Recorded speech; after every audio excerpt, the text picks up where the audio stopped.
Nuit Blanche brings a diverse crowd out. It was huge. I can't remember what the stats were, but there were a lot of people out, and obviously you get a lot of different people.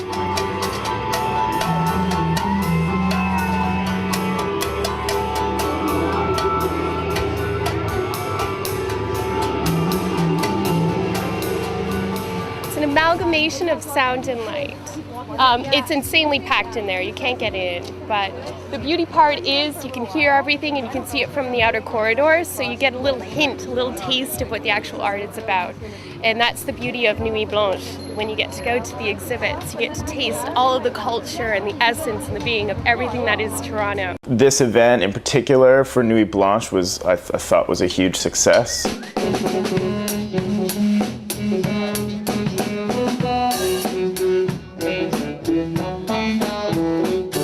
It's hard to, have an end point looking back on it. It's more like, okay, well now it's like bleeding into what's going to happen next. As a musician, getting to take part in like a huge kind of event, I just thought it was a great success. The night was awesome.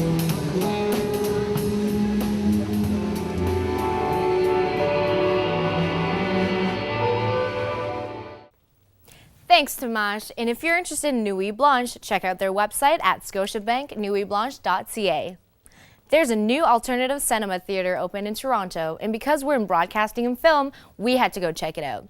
We sent our resident friend, Adrian Patterson, to see what's going on. Adrian? The city of Toronto is internationally known for its love of film. Most of the cinephiles in the city know of all the theaters, from the mainstream to the art house. But there's a new theater that is underground in this apartment building. Charlie Lawton, Alex Woodside, and Nigel Agnew started the Toronto Underground Cinema. Background was basically I was just a film nerd that loved cinema and loved movies. Like, I'm trying to be a filmmaker. That's my main aspiration in life. After I moved to Toronto, I spent about 2 years looking for a job, and then was good friends with Alex and Nigel, who used to work at Bloor Cinema. In January of 2010, found out about this theater and said, well, why don't the three of us do that? We all need jobs. When I first heard about an underground cinema in a basement in Chinatown, I was like, this is going to be a nightmare walking into it. And I walked in and it looked brand new. We painted the doors red and the snack bar black and red, and we got new lenses for the 35 projectors. The theater fits 706, Toronto's second largest single screen theater. While the Toronto Underground Cinema is one of the newest theaters in the city, the space itself is far from it. It was built back in the late 70s, early 80s when the condo around it was built, and it was run as the Golden Harvest Cinema, Golden Harvest, which is a Chinese production company. And it was run as that for about 4 or 5 years, and they only showed Golden Harvest movies, and it closed. Then in the 90s, 94, it was reopened as Golden Classics, and it was programmed by Colin Geddes, who programs Midnight Madness now for TIFF. And he ran it as kind of an Asian repertory cinema. They showed Kung Fu films, John Woo, that kind of stuff. And that ran for 9 months before it closed, and then it sat closed for 15 years until we opened it. When the Toronto Underground Cinema opened in May 2010, unanimous praise has been said about the theater. It's the first genre-based theater in the city. The trio that owns the theater has even received praise from a high-profile critic. Roger Ebert, like the world's greatest movie reviewer, not only knows about something I've done, but he praised it. Like, his tweet was really like a great tweet. It was saying there is hope for cinema and it's based in this theater, which was just kind of like, oh my God, how do you respond to that? To this day, we still don't know how he found out about us. Those first few weeks when we opened and got all that press are just a complete blur. It's been like overwhelmingly positive. Everyone who comes through here loves the space and says how much they enjoyed seeing movies here. It's been really surprising. Like, we haven't gotten hardly any negative feedback. It's not like when you go to see a movie at the multiplex, like everyone's out with their cell phones and texting away and talking to their friends. Here, when you see a movie, everyone's here just to see the movie. They're not here to kill time, they actually traveled to see the film. We like this theater as a place where you can come see something you can't see anywhere else. The next stage for the cinema is to make the space something more than a theater, but a place where a community can unite.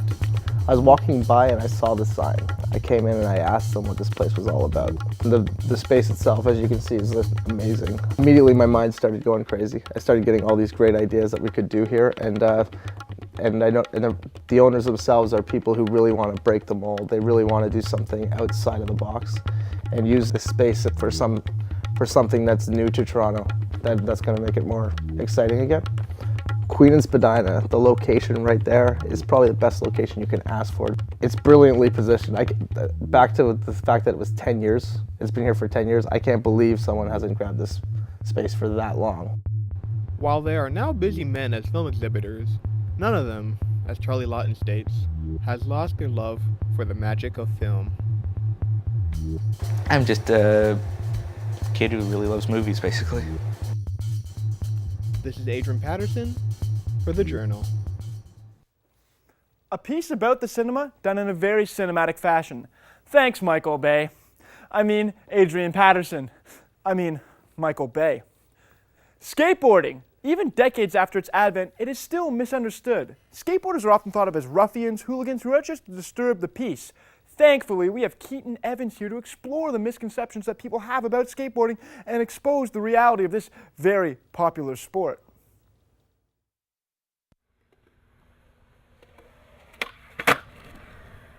Hey, Keaton Evans here for The Journal. Today, we're going to be hanging out with Joel Scullard, one of the best skateboarders that Toronto has to offer, and follow him as he traverses some of the best terrain that Toronto has to offer for skateboarding. Let's go check it out.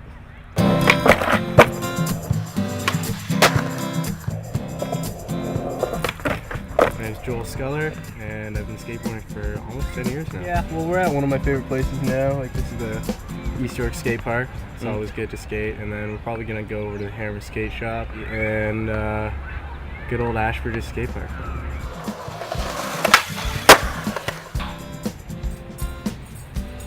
Hey guys. We're at Hammer Skate Shop in the beaches, Queen and Winneva, 2 doors down from the subway. Once we were at Hammer Skate Shop, Joel spoke to us about his views on the stereotypes associated with skateboarding. Yeah, sometimes I think there is like a negative stereotype. It's just ignorance. To some extent, yeah, there is like guys that are dirtbags and like maybe do a lot of drugs or anything like that. But there's a lot of guys who like do drugs everywhere. You know what I mean? So it's just kind of like a general like statement kind of thing. Like it doesn't really apply to just skateboarding. Just because I get like those dirty looks and it's like, what are you doing? Like you're skateboarding, like, or like old people like you can't play here. Yeah. It's like you'd go all out for a tennis court, but why wouldn't you go all out for a skate park? Doing the same thing. I'm just having fun and relaxing, you know. We left Hammer Skate Shop and continued on to Ashbridge's skateboard park to meet Joel's friends and speak to them.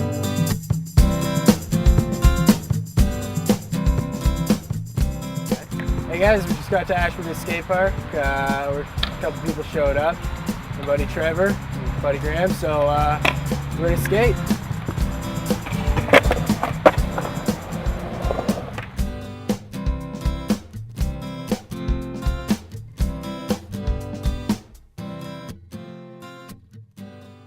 Keaton Evans here for The Journal. We're going to speak to Dean and Lee about their opinions and views on skateboarding.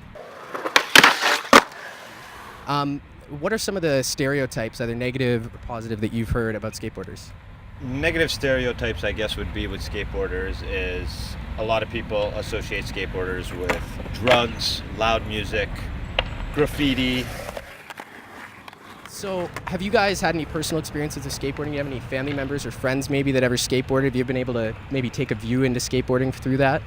As I was growing up, I BMX biked, so all of my friends were either bikers or skateboarders.